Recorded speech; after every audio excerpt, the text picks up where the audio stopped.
국가 데이터 센터 등 AI 집적단지 1단계 사업이 올해 마무리될 예정입니다. 2단계 사업은 내년에 시작되는데 아직도 정부 사업 계획이 확정되지 않아 광주광역시가 속을 태우고 있습니다. 완도에서 전남정원 페스티벌이 열리고 있습니다. 바다와 정원을 한꺼번에 즐기고 먹거리도 맛보는 일석삼조의 즐거움을 느낄 수 있습니다. 김동연 경기도지사가 소속 기관장들과 함께 광주를 찾아 국립 5.18 묘지를 참배했습니다.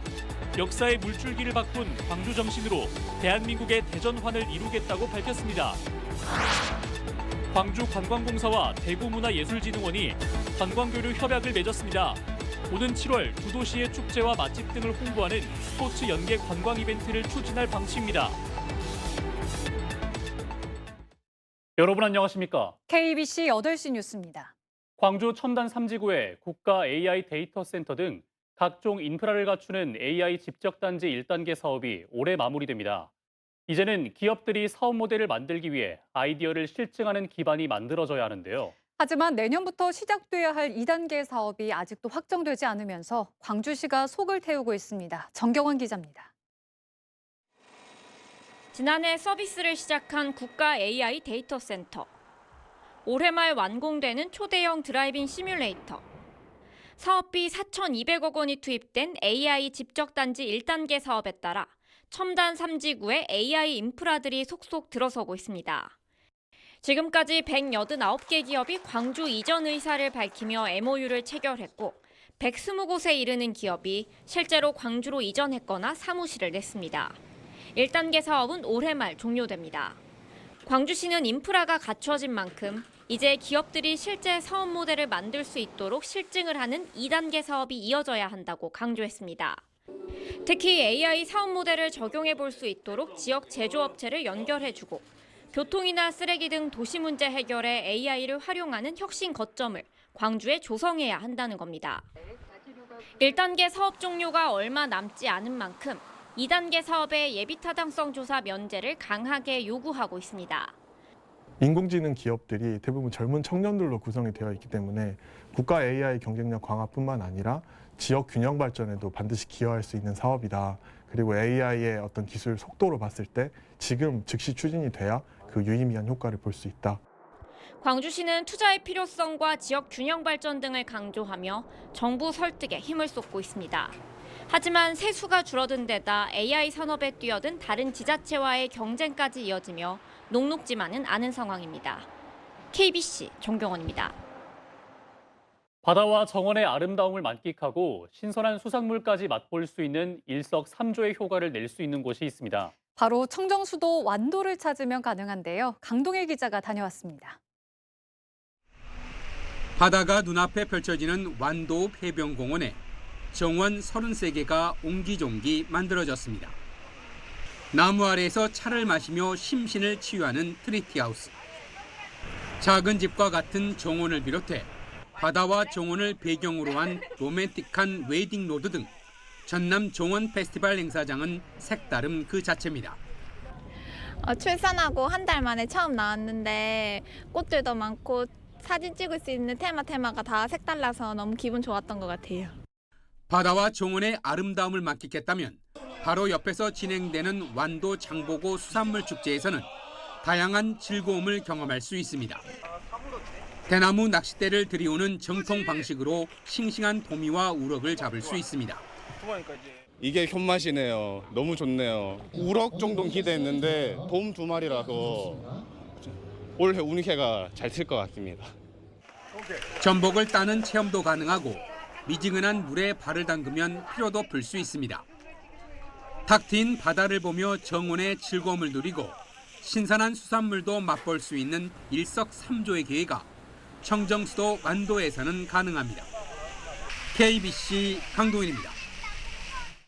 제44주년 5.18 민주화운동 기념일을 앞두고 전국에서 각계각층 인사들의 추모 발길이 이어지고 있습니다. 오늘은 김동연 경기도지사가 경기도 공직자, 기관장들과 함께 광주를 찾았는데요. 김재현 기자가 직접 만나서 5월 광주를 방문한 의미와 국내 현안 등에 대해 대화를 나눴습니다. 네, 지사님 안녕하십니까? 네, 안녕하십니까? 자, 늘 5월이면 네. 빠지지 않고 광주를 찾고 계신데요. 특히 이번에는 보니까 경기도의 기관장분들 함께 많이 오셨습니다. 네, 세 그렇습니다. 분 부지사분들 포함해서 10여 분의 기관장분들 같이 오셨는데요. 특별히 이렇게 많이 찾으신 이유가 있을까요? 네, 이번에 저희 그 세 부지사와 또 17분의 기관장 함께 와서 그 광주 민주화 묘역 둘러봤습니다. 경기도가 공식적으로 이렇게 여러 간부와 기관장 함께 그 추념의 뜻을 전하고 또 광주 정신을 되살리자 하는 다짐의 의미이기도 하고요.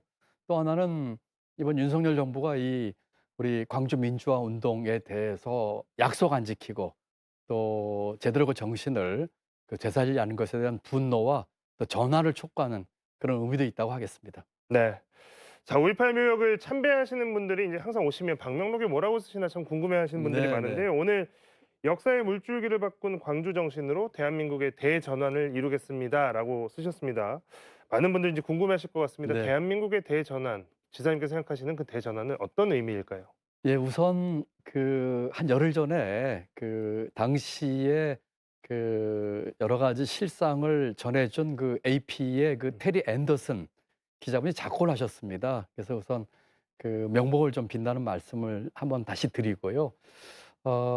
광주 민주화 운동으로 대한민국 역사의 물줄기를 바꿨습니다. 이번 총선에서 국정 운영과 또 이 여러 가지 우리나라의 앞날에 대한 대전환이 필요하다는 민심이 확인이 됐거든요. 그래서 그 당시에 우리 광주 민주화 운동으로 바꿨던 그런 대전환을 이번 총선 이후에 다시 만들자 하는 뜻으로 제가 대전환이라는 말을 썼습니다. 네. 자, 지난 월요일이었습니다. 윤석열 정권 출범 이후 처음으로 영수회담이 있었는데요. 민주당과 용산 대통령실은 이 영수회담의 결과를 놓고 서로 상반된 네, 평가를 그렇죠. 내렸습니다. 그래서 지사님께서는 이 영수회담 보시면서 어떤 소회가 드셨는지 좀 궁금합니다. 우선 뭐 첫 번째 들었던 생각은 답이 없는 대통령이다 하는 생각이 들었습니다. 지난 2년 동안의 이 무능한 정권이 앞으로 3년 동안 이 불능 정권이 될 것이라고 하는 그런 우려가 아주 컸던 그런 회담이었다고 저는 생각합니다. 네. 자, 여러 화두가 영수회담에서 많이 있었지만요. 그중에서도 좀 관심을 많이 끌었던 것 중에 하나가 이재명 대표가 총선 중에 이야기가 나왔던 국민 1인당 25만 원 민생회복 지원금에 대해서 이 윤 대통령은 반대 입장을 분명히 나타냈습니다. 경제 전문가이시니까 아무래도 이 부분도 좀 관심 있게 보셨을 것 같습니다. 네, 그렇습니다. 어떠셨나요?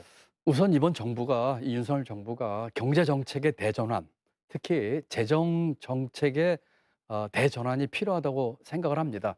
저는 지금의 이 어려운 경제 상황 또 앞으로도 예상되는 어려움을 봤을 적에 적극적인 재정 정책, 추경을 통해서 이 하는 것이 맞다고 생각을 하기 때문에 당의 그런 입장에 대해서는 여러 차례 저도 말씀을 드렸고 같은 생각입니다. 다만 전 국민에게 모든 사람에게 돈을 나눠주기보다는 보다 힘든 분들, 어려움을 겪고 있는 분들, 예를 들어서 소상공인, 또 자영업자, 중소기업인 이런 어려움을 겪는 분들에게 보다 촘촘하고 두텁게 지원하는 것이 맞다고 생각을 하고 재정 정책은 그야말로 이 타겟팅을 하는 정책이거든요. 그렇기 때문에 그런 타겟팅을 통해서 물가 그 요소에도 최소화하면서 효과를 볼 수 있기 때문에 어려운 분들에 대한 촘촘하고 두터운 지원이 더 낫다 이렇게 생각하고 있습니다. 네. 자, 마지막으로 아까 이제 5.18 묘역 참배하셨을 때도 그렇고 이제 이번 총선의 의미와 결부해서 이야기를 해주셨는데요. 총선 이후에 대통령실의 국정운영 기조와 방향에 대해서 변화해야 된다는 요구, 그다음에 또 일말의 기대도 다시 커지고 있는 상황입니다. 지사님께서 보시기에 지금 가장 시급한 국정의 변화, 어떤 것부터 바뀌어야 된다고 생각하십니까? 지금 이번 총선 민의에 따라서 이제 정부와 대통령이 바뀌어야지요. 근데 지금까지로는 바뀔 것 같은 느낌이 안 들어서 사실은 걱정이 아주 크게 됩니다. 우선 민심에서 나온 그 결과를 겸허하게 받아야 될 것이고 야당과의 협치 그리고 지금 여러 가지 현안들이 있지 않습니까? 특검 문제라든지 지원금 문제라든지 이런 것들부터 전향적으로 바뀌어야 된다는 생각을 하고 있고요. 또 이번 총선에 나타난 것에 대해서 민주당도 보다 겸허하게 민주당의 요구하는 총선의 민의를 겸허히 받아들여야 할 것입니다. 민주당이 잘해서 하기보다는 정권 심판에 대한 것에 그 상대적인 이익을 본 것도 있거든요. 우리 민주당도 민생과 경제에 대해서 또 제대로 된 정책을 통해서 수권 정당의 모습을 이번 기회에 보이는 노력을 해야 된다고 생각합니다. 네. 오늘 김동연 지사와의 말씀은 여기까지 나누도록 하겠습니다. 지사님 고맙습니다. 네, 감사합니다. 광주광역시와 경기도가 공동 발전을 위한 상생 협력 확대 방안을 논의했습니다. 광주광역시와 경기도는 오늘 상생 협력 간담회를 열고 지난해 5월 체결한 상생 발전 업무 협약의 이행 상황을 점검하고 협력 확대를 위한 향후 계획을 논의했습니다. 양 시도는 현재 인공지능과 미래차, 관광산업 분야 등에서 다양한 협력 사업을 진행 중이며 특히 인공지능 생태계 활성화를 위한 실증 기업의 제품 평가와 박람회 등의 교차 참여하고 있습니다. 메타버스 게임 플랫폼 로블록스가 5.18 민주화 운동을 배경으로 제작한 가상현실 게임이 역사 왜곡 논란으로 삭제됐습니다. 5.18 기념재단에 따르면 메타버스 게임 플랫폼 로블록스 측은 최근 5.18을 배경으로 한 게임 그날의 광주를 삭제 조치했습니다. 그날의 광주는 1980년 5월 항쟁이 치열했던 광주 금남로를 배경으로 시민군과 군경이 총격전을 벌이는 게임으로 시민과 계엄군이 전투를 벌이는 비극적 참상을 재현한 데다 5.18 역사 왜곡 주제인 북한군 침투설도 그대로 차용해 논란을 빚었습니다. 인권도시 광주에서 전라 제주 지역을 포괄하는 광역형 성평등 기구가 공식 출범했습니다. 광주 여성가족재단 등 전라 제주 지역 여성가족 정책기관 4곳은 오늘 국립아시아문화전당에서 전라 제주 여성가족정책 네트워크 출범식을 갖고 성평등 실현을 다짐했습니다. 출범식에 이어 진행된 기념포럼에선 정현백 전 여성가족부 장관이 기조 발제를 맡았습니다. 미국 메이저리그 샌프란시스코 자이언츠에서 뛰고 있는 이정후 선수가 어린이날을 맞아 지역 아동복지시설에 1,000만 원을 기부했습니다. 아동복지시설 시대원은 이정후 선수가 지난 2021년부터 지금까지 4년 동안 어린이들을 위해 모두 2,500만 원을 후원했다고 밝혔습니다. 이정후 선수는 1994년부터 시내원을 후원하고 있는 아버지 이종범 선수의 영향으로 후원을 시작한 것으로 전해졌습니다. 광주광역시와 대구광역시가 상호 교류를 통한 달빛 관광 활성화에 나섭니다. 광주관광공사와 대구문화예술진흥원은 오늘 상호 관광교류 활성화 공동홍보와 대표축제 및 스포츠관광 활성화 협력, 2030 달빛 내륙철도 관광상품 공동개발 등을 위한 업무 협약을 했습니다. 이에 대한 후속 조치로 오는 7월 두 도시의 축제와 맛집 등을 홍보하는 스포츠 연계 관광 이벤트를 추진할 방침입니다. 유동성 위기를 겪던 한국건설이 법원에 회생 신청을 냈습니다. 광주지법은 중견건설사인 한국건설이 낸 회생 절차 개시 신청서를 이래 이 파산부에 배당했다고 밝혔습니다. 재판부는 사업을 계속할 때 가치가 사업 청산 가치보다 크다고 인정하면 회생 계획안을 제출받아 인가 여부를 결정합니다. 한국건설은 지난해 말부터 유동성 위기를 보였고 공동주택 건설 현장에서 잇따라 사업을 포기했습니다. 5.18 기념주간 나눔과 연대 5.18 정신을 되새기는 할인 행사가 열립니다. 광주광역시와 광주시 상인연합회 등은 5.18 기념주간 나눔 세일 개최와 상품 구매 촉진, 5.18 정신 계승 사업 발굴과 참여 등을 핵심으로 하는 5월 광주 나눔 세일 업무 협약을 체결했습니다.